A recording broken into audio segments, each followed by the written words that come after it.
चलिए आगे बढ़ेंगे, बात अब उन्नाव की करेंगे। शंकराचार्य विमुक्तेश्वर आनंद का बड़ा बयान सामने आया है। उन्होंने कहा है कि मेरा आचरण पवित्र है और आरोप लगाने वाले झूठे हैं।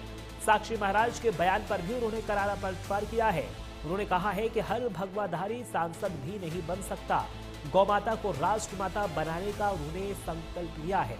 तो देखिए, उन्नाव पहुंचे शंकराचार्य विमुक्तेश्वर आनंद ने प्राइम न्यूज से बातचीत में विरोधियों को करारा जवाब दिया है। खुद पर लगे आरोपों को गलत बताते हुए उन्होंने कहा कि सत्य की जीत होगी। तो वहीं सांसद साक्षी महाराज के बयान पर पलटवार करते हुए उन्होंने कहा है कि हर भगवाधारी सांसद भी नहीं हो सकता। इसके अलावा शंकराचार्य ने गौ माता को राष्ट्रमाता बनाने का अपना संकल्प भी दोहराया और साथ ही साथ उन्होंने आरोप लगाने वालों की नजर ही वैसी है, ये भी वो कहते हुए नजर आए। शंकराचार्य मुक्तेश्वर आनंद जी आज उन्नाव पहुंचे हैं। गौ माता को राष्ट्रमाता घोषित करने के लिए यात्रा। महाराज जी, बस वही आप जो कह रहे हैं, गौ माता को राष्ट्रमाता बनाने के लिए यात्रा है। आप पे गंभीर आरोप लगे हैं महाराज जी, इस पर क्या? ऐसा है कि आरोप गंभीर हैं, बिल्कुल सही है, लेकिन हमारा आचरण जो है पवित्र है। हमको क्यों चिंता करनी चाहिए? आरोप लगाने वाला एक दिन झूठा साबित हो जाएगा। कोर्ट में गया है, कोर्ट में तो विचार होगा ना, इसलिए हमें कोई बाधा नहीं। आरोप तो कोई भी किसी पे लगा सकता है। जैसी प्रकृति जिसकी होती है उस तरह से उसकी दृष्टि होती है, वो आरोप लगाता है। आरोप लगाने मात्र से अगर हम किसी को गलत समझने लग जाएंगे तो अन्याय होगा। इसलिए आरोप लगाया है, उसका जवाब हमारे द्वारा न्यायालय में दिया जा रहा है। उन्नाव के सांसद हैं साक्षी महाराज, उन्होंने कहा था हर भगवाधारी शंकराचार्य नहीं हो सकता है, इस पर क्या कहेंगे आप? बात यह है कि हर भगवाधारी कैसे हो सकता है? हर भगवाधारी तो सांसद भी नहीं हो सकता है। हो पाया क्या? साक्षी महाराज ही तो बार बार सांसद बन रहे हैं, दूसरे को क्यों मौका नहीं दे रहे? बनने कहा दे रहे हैं। हर भगवाधारी को कम से कम एक बार आप हो गए थे तो सांसद हो गए थे, दूसरे को मौका देते। आप तो हर भगवाधारी को सांसद भी नहीं होने दे रहे हो। तो शंकराचार्य, ये तो मानी सी बात है ना कि हर भगवाधारी शंकराचार्य नहीं हो जाएगा, लेकिन कोई तो होगा और भगवाधारी ही होगा। तो जिसको होना था वो हुआ है। आपको क्या इसमें पेट में दर्द हो रहा है? किस बात का पेट में दर्द हो रहा है बताइए? उनसे पूछिए आप जा करके कि आपको किस बात का दर्द है महाराज जी। जिसको होना था वो शंकराचार्य हुआ है, आपको दर्द क्या है वो बताइए, वो बताएंगे। बात कर रहे थे शंकराचार्य जी से, जिन्होंने बताया कि जिसको शंकराचार्य होना चाहिए था वो है। Ajay Kumar, prime news, Unnao. हरियाणा की सिरसा आपको लेकर चलते हैं, जहां मुख्यमंत्री नायब सिंह सैनी लाइव हैं। वो क्या कुछ कह रहे हैं आपको सुनवाते हैं।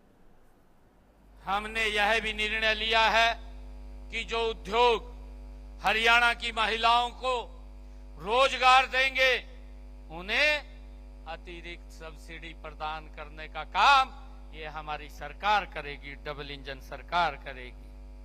आदरणीय माताओं बहनों, मैं सभी महिला उद्यमियों से भी ये अनुरोध करता हूं कि आप आज शुरू किए गए महिला उद्यमिता मंच से जुड़े, इसका अधिकतम लाभ उठाएं, साथ ही अपने उद्यमों में अधिक से अधिक महिलाओं को काम करने का आप अवसर दें। इसके लिए मैंने बजट में 5 करोड़ रुपए की लागत से एक वर्क प्लेस सेफ्टी फंड का बनाने का भी हमने प्रावधान किया है।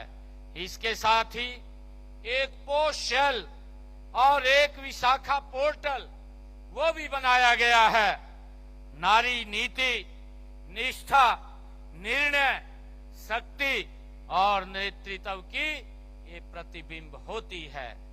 आदरणीय माताओं बहनों, नारी का सम्मान करना हमारी संस्कृति भी है, हमारा संस्कार भी है। हमारे यहाँ तो नारी को नारायणी और शक्ति का स्वरूप कहा गया है।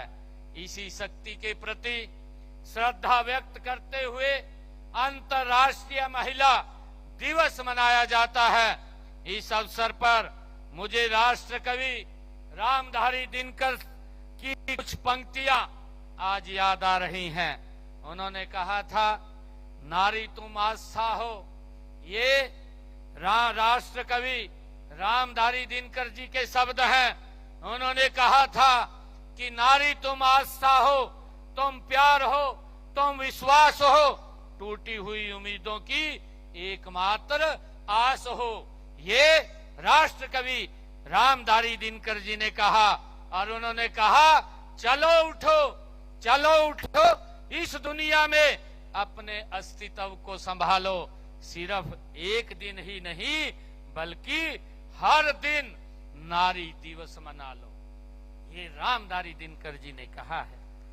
माताओं बहनों, मैं धन्यवाद करता हूं देश के यशस्वी प्रधानमंत्री आदरणीय नरेंद्र मोदी जी का, जिन्होंने 11 वर्ष पहले इस पानीपत की ऐतिहासिक भूमि से, उस धरती से बेटी बचाओ बेटी पढ़ाओ कार्यक्रम की उन्होंने शुरुआत की थी। और मुझे ये भी खुशी है आप सबके बीच में बताते हुए कि जो लिंगानुपात 2014 में जो था, आज वो बढ़ करके कितने ऊंचे स्तर पर आया है, 923 के स्तर पर आया है। और मैं आज हरियाणा की बेटियों को आगे बढ़ाने वाले प्रदेश के रूप में आज इसकी पहचान बनी है।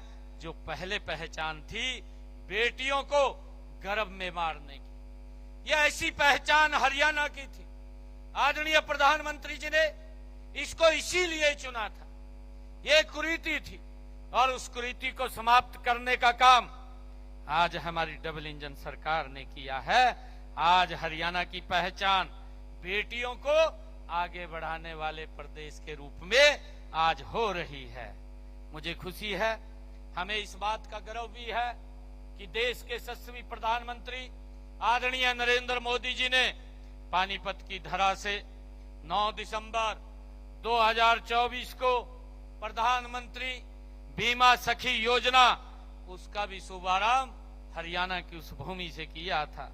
और इस योजना के तहत मेरे प्रदेश की 9,656 बहन बेटियों बीमा सखी बन करके कैरियर को, अपने कैरियर को आगे बढ़ाने का काम कर रही है। आदरणीय माताओं बहनों, पिछले 11 वर्षों में माननीय प्रधानमंत्री जी के नेतृत्व में देश व प्रदेश में महिलाओं के प्रति वातावरण भी बदला है और महिलाओं का सम्मान भी बढ़ा है, हम सब जानते हैं। मैं देश के यशस्वी प्रधानमंत्री आदरणीय नरेंद्र मोदी जी का मैं फिर से धन्यवाद करता हूं कि जिन्होंने आपके दुख दर्द को समझा है। मुझे खुशी है कि बेटियों को बचाया व पढ़ाया और आपको चूल्हे के धुएं से आजादी देने का काम नरेंद्र मोदी जी ने किया। खुले में शौच जाने के अपमान से मुक्ति देने का काम नरेंद्र मोदी जी ने किया है। 3 तलाक के दुख से छुटकारा दिलाने का काम नरेंद्र मोदी जी ने किया है। और मुझे खुशी है कि देश की सर्वोच्च संसद में आपको 33% प्रतिनिधि का कानून बना करके आपको देश चलाने का हक भी देने का काम ये नरेंद्र मोदी जी की सरकार कर सकती है। वक्त यहां पर एक छोटे से ब्रेक का है।